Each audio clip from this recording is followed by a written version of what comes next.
Si hay un país que nos puede hablar de la tensión que se genera entre la búsqueda de la redistribución de la riqueza y la presión que esa búsqueda genera en los territorios, ese país es Bolivia.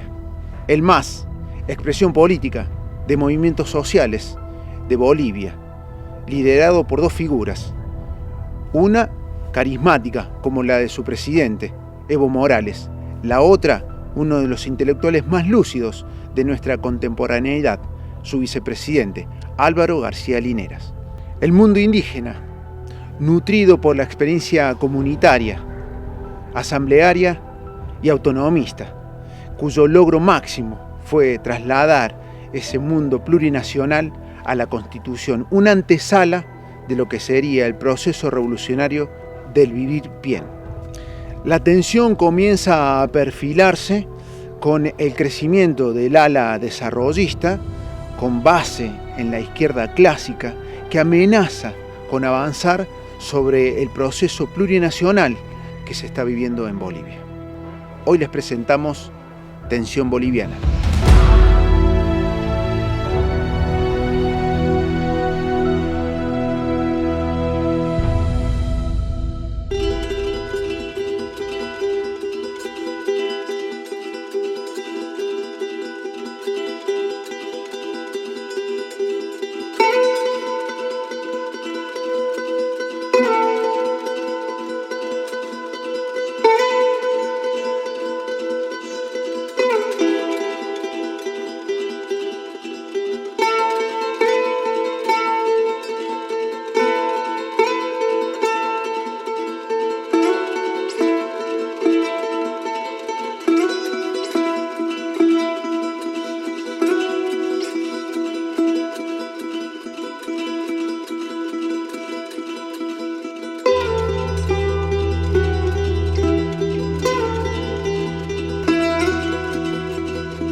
El momento constituyente en Bolivia fue posible sobre todo gracias al proceso de unificación de los pueblos indígenas. Por ejemplo, en la Amazonía, el Oriente y el Chaco está la gran diversidad cultural, ¿no? Más de 30 diferentes pueblos que se unificaron en asambleas que reúnen a 3, 4 diferentes pueblos. Y luego todos ellos se unificaron en la central indígena del oriente de Bolivia, ¿no? Ha sido algo parecido, aunque no es lo mismo, ha ocurrido en Tierras Altas, ¿no? En el Conamac.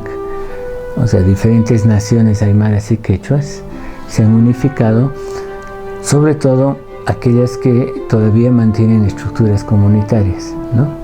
Y el resto se ha unificado en torno a la central sindical, es decir, aquellos que ya son de territorios donde hay propiedad privada o son asalariados de latifundios. Una gigantesca columna que se extiende por lo menos 8 kilómetros. Mineros, petroleros, campesinos, indígenas, colonizadores, las distintas provincias con sus conjuntos autóctonos. A eso se aunó la emergencia de algunos otros movimientos, como la Coordinadora del Agua en Cochabamba sobre todo, ¿no? Que atacó el núcleo, uno de los núcleos del modelo neoliberal y logró la primera victoria popular.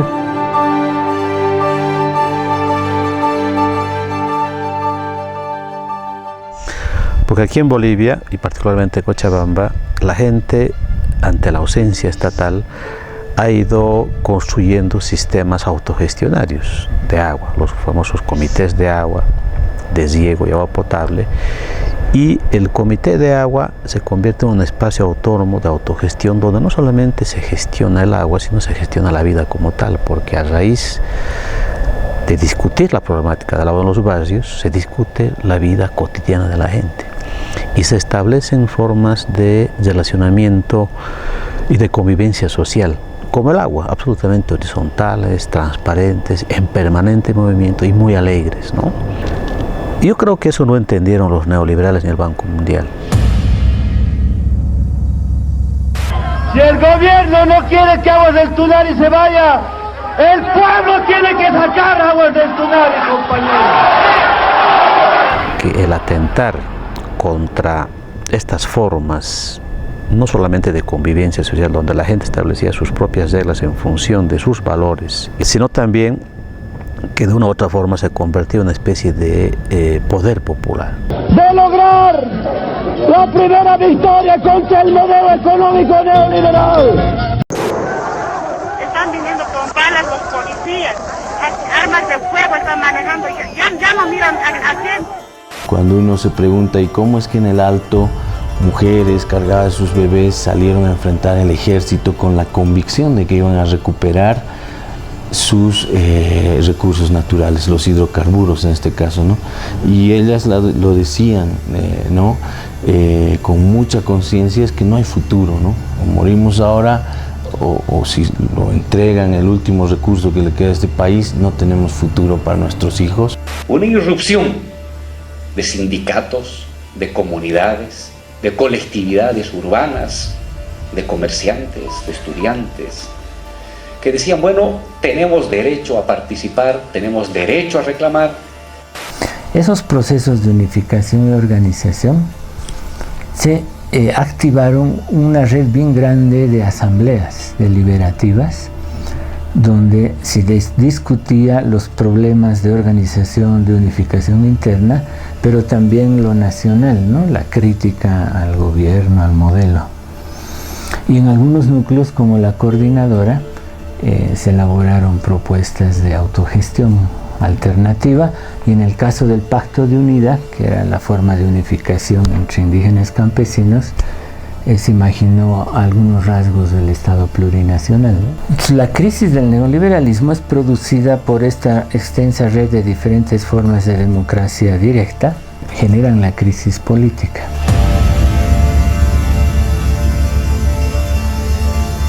Y ese nivel de crisis que llega a la economía, el Estado, donde se produce una gran rebelión que abre las posibilidades de una transformación social, ¿no?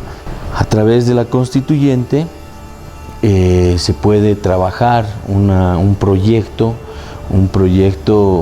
en el ámbito general, donde el eje es la construcción del Estado plurinacional comunitario basado en la descolonización, ¿no? El MAS tuvo esa capacidad de aprovechar todas esas fuerzas, esa energía social para hacer gobierno.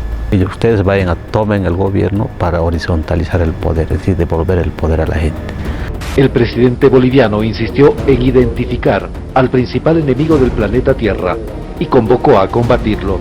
El primer enemigo de la vida humana, del planeta Tierra, es el capitalismo. Por tanto, hay que empezar a debatir y acabar, si fuera necesario, el sistema capitalista.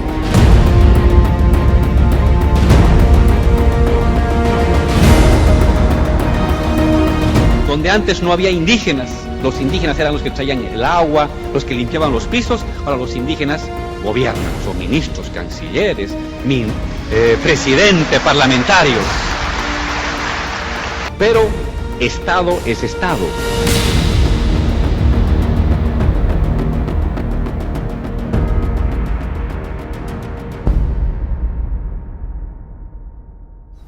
Esa crisis se la viabilizó, la salida temporal de la crisis, a través de elecciones. Y en esa coyuntura la gente canalizó su voto hacia el MAS. Pero el MAS, una vez que acumuló o recibió el voto, empezó a organizar el monopolio de la vida política. Y estableció alianzas con todos los sectores corporativos sectoriales y nunca organizó una instancia de discusión y deliberación y dirección colectiva. El Estado, por definición, es una concentración de decisiones. Y la movilización social y la participación y los movimientos sociales es, por definición, democratización de lo social. Si concentro excesivamente decisiones, el Estado se separa de la sociedad, vuelve a constituirse una nueva élite del poder. Riesgo de la revolución. Pero si democratizo todas las decisiones, me paralizo. Ya no hay gestión. Y al mes siguiente o a los 6 meses vendrán a cobrarme cuentas los del barrio, los de la comunidad. Y la dirección de la actual Central Sindical Campesina tiene como proyecto más capitalismo, es decir, tienen un proyecto capitalista y explícitamente antiindígena, o sea, anticomunitario, ¿no? Porque digamos son del mismo origen, ¿no? Aymaras, quechuas, la mayoría, pero estos ya son resultado de la reforma del 52 en Bolivia, que introdujo propiedad privada de la tierra, y muchos de ellos son prósperos, por lo menos medianos propietarios, no todos, son los que dirigen la actual Central Campesina. Hay nuevos ricos y la base social que hoy les sustenta a Morales son los nuevos ricos de este país. ¿Y de quién estamos hablando? Los cocaleros. Son los nuevos ricos, no pagan impuestos. Una gran parte de la producción de la hoja de coca sabemos a dónde va. Han establecido empresas consultoras que justamente son los que quieren partir el TIPNIS para seguir ampliando sus cocales. En Bolivia, la policía ha disuelto por la fuerza una marcha de 1.500 indígenas del Amazonas. Protestan desde hace un mes contra la construcción de una carretera en la reserva natural donde viven. Los manifestantes aseguran que un bebé de 3 meses ha muerto y que hay 37 desaparecidos. Cuando uno revisa esto de la historiografía se encuentra eso, de que básicamente este territorio era un territorio atravesado, manejado, gobernado, podríamos decir hoy día, por los propios pueblos. Y cuando uno revisa el archivo de la comisaría franciscana, que es donde están todos los registros de los reportes que daban los misioneros, encuentra algo que me parece altamente relevante. Hemos tratado de establecer algunas misiones y estas misiones no prosperan. Duran 2, 3, 4 años y los indios decididamente no quieren vivir en comunidad. Y nos dicen que se van a ir a vivir al Isibor, que se van a ir a vivir al Sécure, porque allí viven como sus abuelos les dijeron que vivan.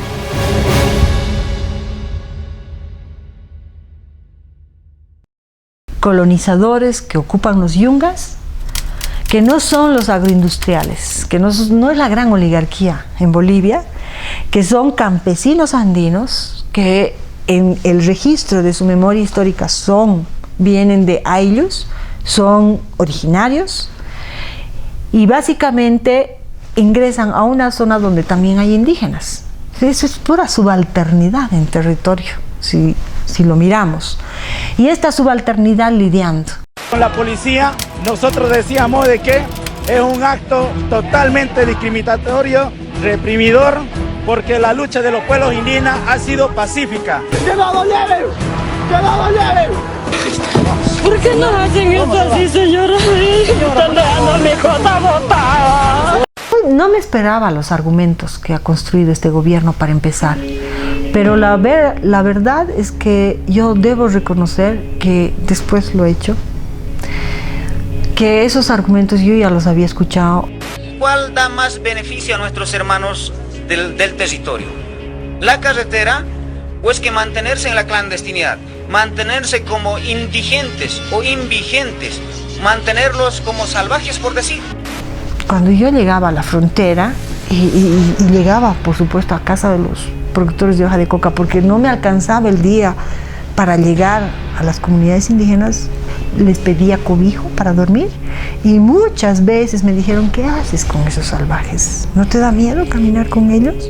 Mi sector, que es la Confederación Sindical Única de Trabajadores Campesinos de Bolivia, la Confederación Intercultural también, la gloriosa Federación de Mujeres Bartolina Sisa, pues ellos siempre lucharon primero por la patria, por el pueblo, el segundo por sus reivindicaciones sectoriales.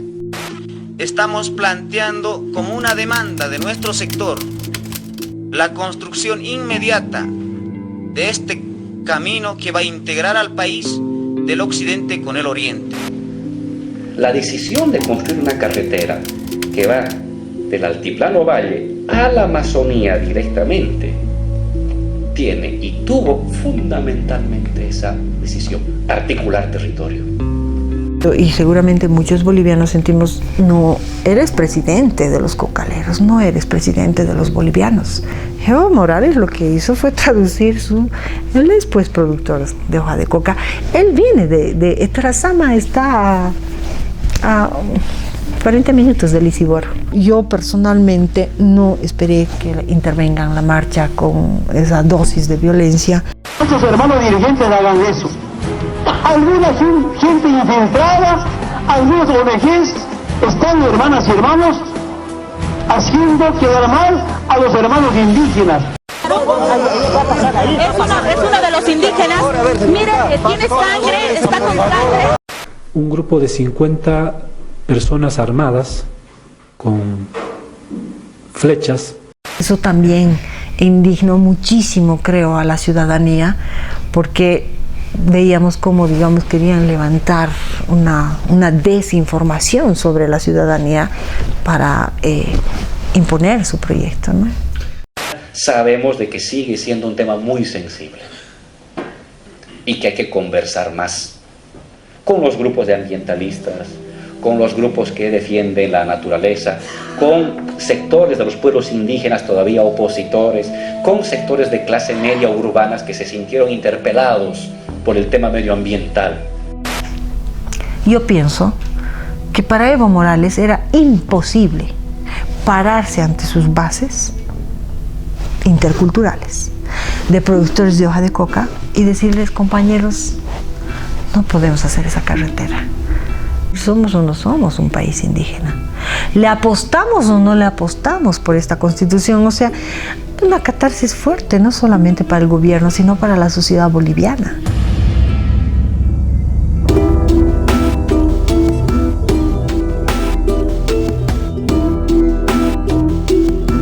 Hay un primer cambio que es importante, que tiene que ver con la renacionalización parcial de los hidrocarburos, ¿no? Sí. Que es lo que cambia la dirección económica en relación al neoliberalismo.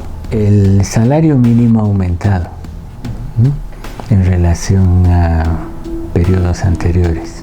Entonces se recuperan los recursos naturales y inmediatamente se plantea que esos recursos naturales le sirvan al pueblo boliviano, ¿no? Y ahí está muy clarita la diferencia con el modelo neoliberal, donde las transnacionales se llevaban el excedente, ¿no? En 180 años de vida como Estado colonial, gobiernos liberales, dictadores militares, gobiernos neoliberales, solo habían ahorrado 1.700 millones de dólares para Bolivia. Nosotros en menos de 6 años, 10.000 millones de dólares. En ese sentido de algún margen de redistribución entre sectores laborales, ha habido una mejora, ¿no? Pero eso no ha ido acompañado de un cambio en la estructura económica, sino más bien se ha acentuado el carácter extractivista de la misma, ¿no? Y la cuarta contradicción: expansión de la economía para satisfacer necesidades hidroeléctricas, carreteras, termoeléctricas, refinerías, y defensa de la madre tierra. La relación con la Pachamama, ser nosotros parte de la Pachamama, que deriva en el vivir bien en este proceso, ¿no?, es prácticamente el núcleo de todo el proceso de cambio que estamos viviendo. Lo que hay que ver es cómo se efectiviza, cómo es que se puede efectivizar y caminar, transitar hacia esta aspiración, ¿no? El vivir bien no es una cuestión ideal, ni en relación con la madre tierra, ni en relación a cómo quisiéramos vivir, ¿no? Hay que ser muy estratégicos, ¿no? Saber que hay que apoyarse y valorar nuestros recursos naturales y la utilización que hacemos de ellos, ¿no? Ahora lo valoramos. Es nuestra empresa estatal, ¿no?, de hidrocarburos, es la que prácticamente nos da de comer a todo el país, ¿no? Cuando mediante un pliego algunos hermanos indígenas del oriente me dicen, por ejemplo, paralización total de los hidrocarburos significa no exportar gas. Si no exportaríamos gas a Brasil y a Argentina, ¿de qué viviría Bolivia? Cada familia va a querer el celular, quién sabe, un equipo de computación para el joven que está estudiando en la universidad, y si pudieran tener un ingresito más, el automóvil, ¿no? Eso no se va a cambiar de un día para el otro, pero tampoco significa que es capitalismo absolutamente, en la medida que hay una tendencia, una perspectiva de la gente de tener en cuenta qué relación tiene con sus recursos naturales. O sea que lo que están haciendo y van a hacer es extractivismo, y el vivir bien es solo parte del discurso de legitimación. Y en todo caso lo que ahí se ve es de que la noción de vivir bien es una noción moderna, ¿no?, de redistribución de bienes materiales, básicamente ampliación de la cultura de consumo. Yo creo que es parte de una tensión que se está resolviendo de alguna manera entre algo que es un principio constitucional muy importante, muy avanzado, que forma parte de la esencia de la plurinacionalidad del Estado, pero está en tensión con lo que en los hechos se está haciendo en la economía, que es básicamente avanzar en un modelo postdesarrollista y postextractivista. Lo que no ven los desarrollistas extractivistas, llamémosle, o pragmáticos estatalistas, que yo digo, es realmente intentar, logrando generar excedentes, redistribuirlos, sosteniendo la coyuntura, etcétera, etcétera, realmente abrir ciertas vetas, ciertos elementos de ciertas rutas de avance mínimo hacia una salida al extractivismo. O sea, no logran ver que sí está bien, hay que generar excedente, hay que redistribuir el excedente, hay que hacer crecer el PIB, todo eso hay que hacer, pero también hay que hacer lo otro. Después de tanto tiempo de pobreza y de miseria, hay un despertar colectivo, general, de generación, de distribución de riqueza, de satisfacción de necesidades básicas, y para satisfacer necesitas recursos, necesitas dinero, y es en base al trabajo, a la producción, que sale ese dinero. Pero quieres lanzar a hacer esas cosas y vienen otros compañeros y te dicen: un momento, compañero, vicepresidente, esta represa que tú quieres construir para dar luz al país, subvencionada, me va a afectar este bosque. Es como si estuviéramos en tensión entre eso que es volver a repensar la idea del Estado-Nación, pero con un desarrollismo fuerte, versus lo que sería un Estado plurinacional pensado en una alternativa al desarrollo, ¿no? Entonces se está manteniendo esta tensión. Yo creo que no está resuelta. El riesgo siempre es de que esto, que pueden ser tensiones creativas dentro del proceso de cambio, se conviertan en tensiones degenerativas, ¿no? Y que pongan en riesgo el propio proceso de cambio. Sí, básicamente la idea del vicepresidente creo que es redistribución como goteo, dicen, ¿no?, los economistas, que es una idea capitalista que no tiene nada que ver, creo, con la matriz de la idea del vivir bien, ¿no? Cuando tú te atrincheras demasiado en una posición anti-extractivista, no importaría que a ti no te importe lo que quiera hacer el ministro. El problema es que tú no le das respuesta a la gente respecto a ese problema. ¿En qué sentido los del gobierno hablan del vivir bien? Lo hablan esto de armonía con la naturaleza, como el discurso alternativo al capitalismo, pero nada más. Cuando ya se va a los hechos, justamente están atacando lo que podría ser alternativo, que es la estructura comunitaria, propiedad colectiva de la tierra. Lo más grave que hemos hecho nosotros hoy como movimientos sociales ha sido el dejarnos expropiar desde el Estado nuestra autonomía y nuestra capacidad de decidir por nosotros mismos, de decidir. Y recuperar eso va a ser más grave que echar a Bechtel o al Banco Mundial o a Sánchez Lozada o voltear una dictadura militar.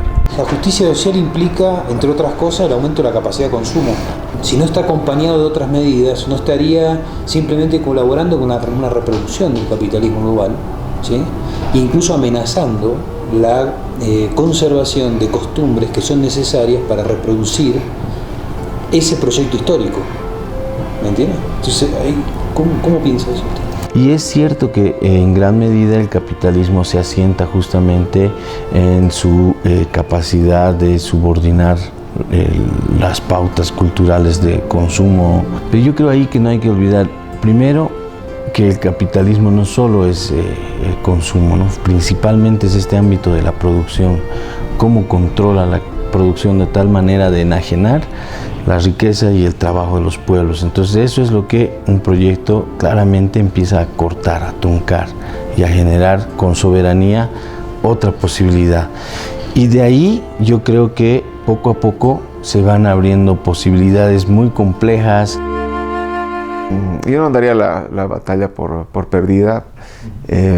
Yo creo que donde más se puede avanzar en términos de lo que será una alternativa al desarrollo a partir del buen vivir en todas sus vertientes, ¿no? La aymara del Sumacamaña, la quechua del Sumacausa, la guaraní del Tecocavi, es a nivel de lo que se está construyendo también muy difícilmente, muy lentamente, que son las autonomías indígenas. Entonces se tienen que buscar respuestas contundentes, muy profundas, ¿no? Por ejemplo, rescatar esas tecnologías ancestrales de las que les hablaba, pero eso implica un trabajo titánico, ¿no? ¿Cómo funcionaba la agricultura? En nuestro país hay 0 laboratorios, muy pocos, no hay este tipo de investigación en tecnología, ¿no? Tenemos elementos muy importantes, los conocimientos y saberes de las comunidades que aún se conservan. La vertiente más izquierdista ha optado por una mirada más desarrollista, ¿no? Y la vertiente más indianista se ha replegado en esta idea del pachamamismo, que se lo ha planteado así en términos más bien despectivos, ¿no? Los pachamámicos que defienden la naturaleza cuando lo que necesitamos en este momento es desarrollo, recursos, más Estado, más redistribución. Lo que queda claro es que efectivamente si no hay una base económica de recursos, difícilmente vas a poder hacer nada, ¿no? Menos pachamamismo. No puedes construir el buen vivir sobre la base del extractivismo puro y duro, aunque sea neoextractivismo, es decir, con más Estado, más redistribución. Pero sí puedes construir buen vivir si asumes el extractivismo como algo que está en transición y lo orientas en función a un horizonte post-extractivista. Creo que todavía no hemos resuelto ese debate. En este momento estamos resolviendo cuestiones básicas de generar recursos, hacer redistribución. Entonces, no veo que todavía se haya planteado ese debate sobre cómo construir un horizonte post-extractivista. Si no se lo hace, va a ser contradictorio. No vas a poder construir el buen vivir sobre la base del neoextractivismo. Entonces, esa es la tensión en este momento y es parte del debate, ¿no?